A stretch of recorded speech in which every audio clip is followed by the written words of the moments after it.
I think I saw my friend die last night, and tonight I need to see them again. Rory and I heard of each other's existence on a TCG chat room. He championed the defensive tank build, where I would always prefer a H10 heavy aggro deck. To say that we got off on the wrong foot would be an understatement. We were consistently kicked from Discord servers for inappropriate behavior, and a year ago we were even banned from our region's tournament. It was after that we decided to meet in person. Urgana had 412 bones after I'm done breaking Oliver's. You fucking wish redacted, I'm gonna rail you so hard. Her mom is gonna feel phantom pains in her ovaries. Neither of us had ever been in a real fight before, but we couldn't let that stop us. 5 p.m.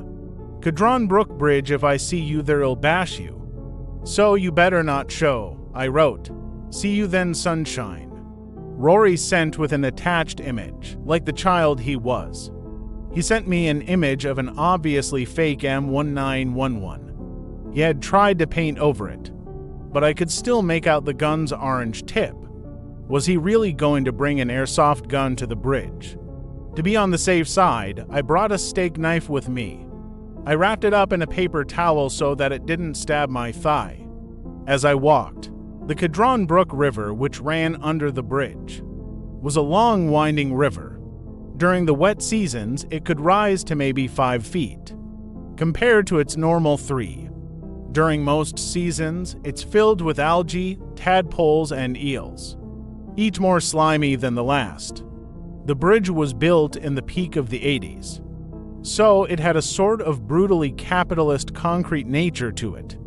The river ran slowly, which allowed its murky orange and green layers to properly separate after we had set the time. We didn't message each other to double-check. At the hour of our big fight, Rory was already there before me.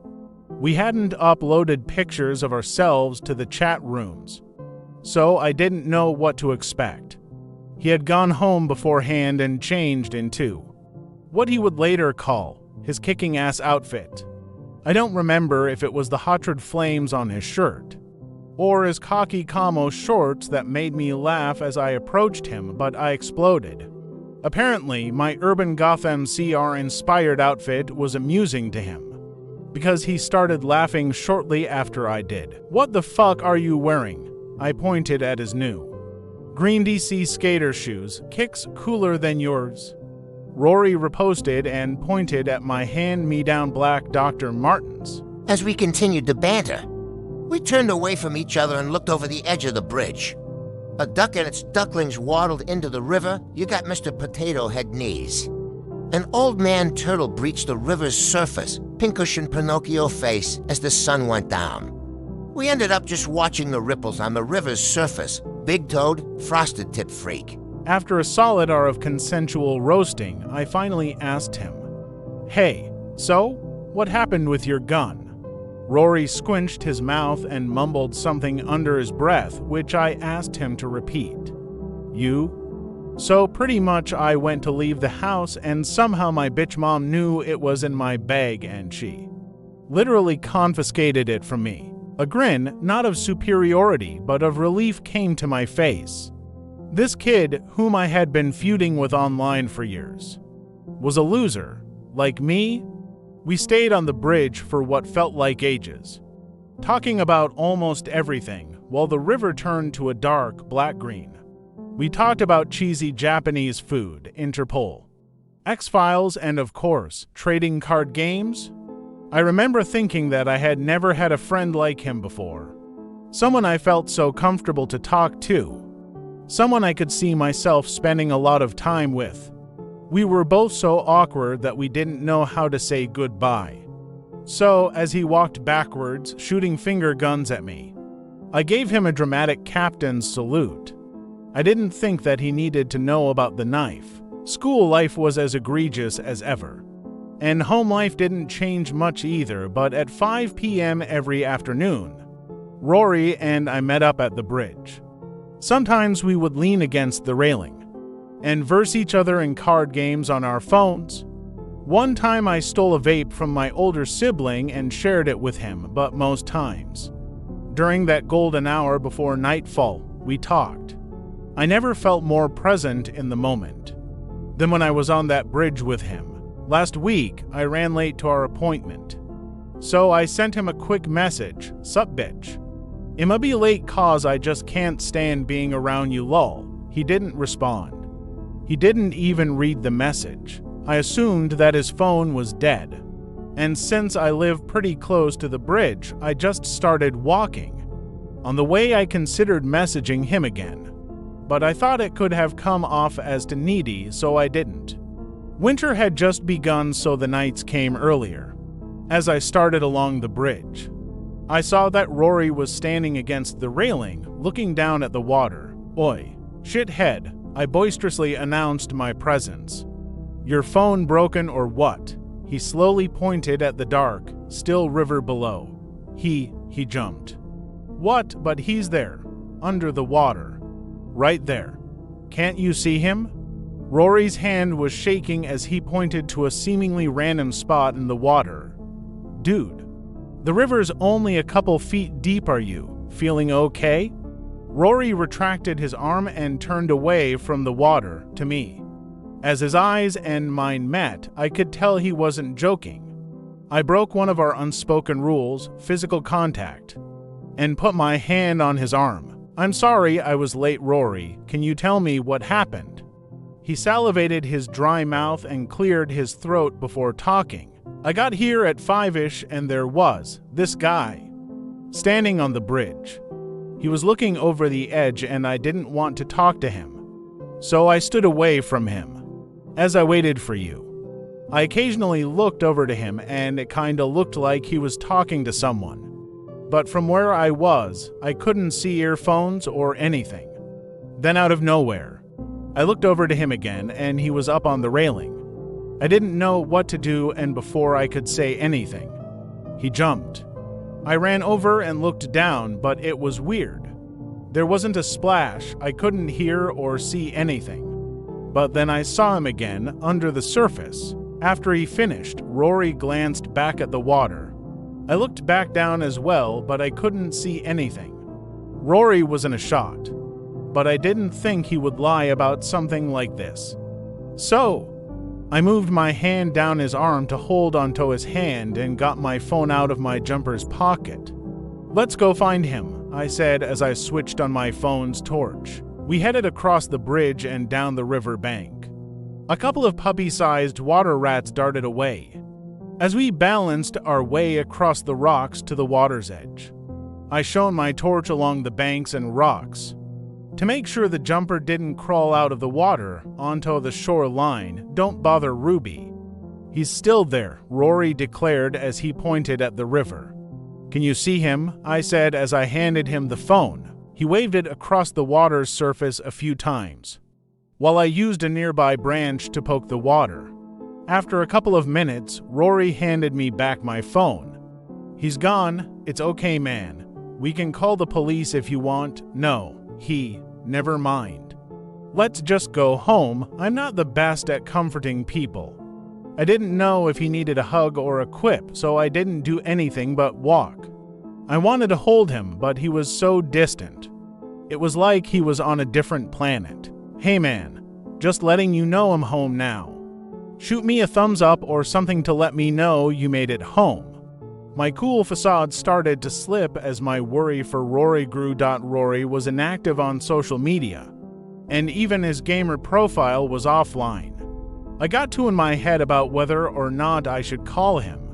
I already had complicated feelings about him before he started hallucinating. We didn't go to the same school and I didn't know where he lived. So unless he messaged me back, I didn't know where to find him. I couldn't stop thinking about him, about that night. Did he really see someone jump? Maybe I was too mean to him. My bus home from school travels across the bridge. That's how I found him again.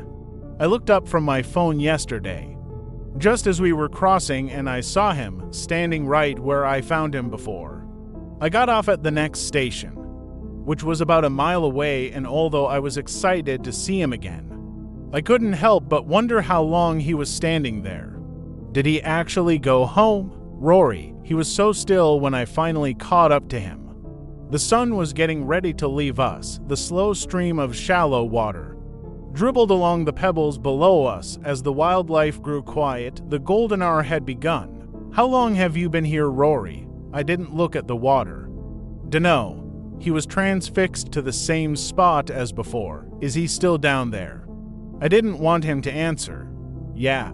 How long have you been here, Rory? I didn't look at the water. Dunno. He was transfixed to the same spot as before. Is he still down there? I didn't want him to answer. Yeah. I clenched my eyes and then my fists. Why was he doing this? Why did I have to love him? I forced him to turn away from the water to look at my face. Stop this. You need to stop, Rory. This isn't right. There was no emotion in his face and nothing was behind his eyes. This enraged me. I wished that I still had the knife on me. But I worked with what I had at my disposal. Talk, you fuck, I yelled. Right before I hit him with a right hook to the face. He recoiled, but only as much as any inanimate object would. Then he turned, with a bloodied nose, back to the water. At this point, my tears were uncontrollable. Using my school uniform, I tried to clean out my eyes as I turned. And left him. He's still down there. I think he's waiting for me to join him. I heard him mutter behind my back. Fucking jump then, I sobbed without turning to face him. He didn't answer. Again. But as I was walking away, I felt something. It felt like someone's eyes were on me, and I don't know why. Then of all times I did it, but I turned back to him. Rory was standing on the edge of the bridge, looking at me happily. By the time my face had reacted to his, he had leaned over the edge and disappeared under the bridge. I screamed out his name, but it was useless. There was no warning. There was no splash. Rory was gone. I ran over, and although I was hesitant at first, I looked down to where he had fallen. In the absolute darkness that was the river, I thought I could see him. My memory is a bit blurry, but I thought I could see him drowning. The next thing I knew, it was early this morning. I had been staring at the river for over 8 hours, only pulled out of that trance-like state by 30-plus phone calls from my family angrily worrying about me. I don't know why I didn't get help, something about it. Something about him, watching him under the water's surface soothed me. I spent most of today sleeping. Besides being woken up by my parents, they either wanted to berate me for last night or to harass me about weekend chores. The arguments are routine at this point. I didn't tell them about Rory. I don't think I have ever told them about Rory. I don't think today is a good day to tell them anyway. In the dark corners of my room, in the reflections of my screens and behind my eyes when I blink, I can still see him, drowning. I see a long green tunnel of orange water, in which Rory is but a needle falling. I'm not particularly fond of cops, and I don't think my parents will entertain my story, but I need to do something. I need to tell someone. I know I'm writing this post, but I can't explain it any further than I already have. I need to bring someone to the bridge. Kit, my older sibling, just got home and I asked them to come with me to the bridge. I haven't told them the whole truth, but they said they would come to see him. At least now I won't be alone. If you enjoyed the video, make sure to like the video and subscribe. Have an amazing day.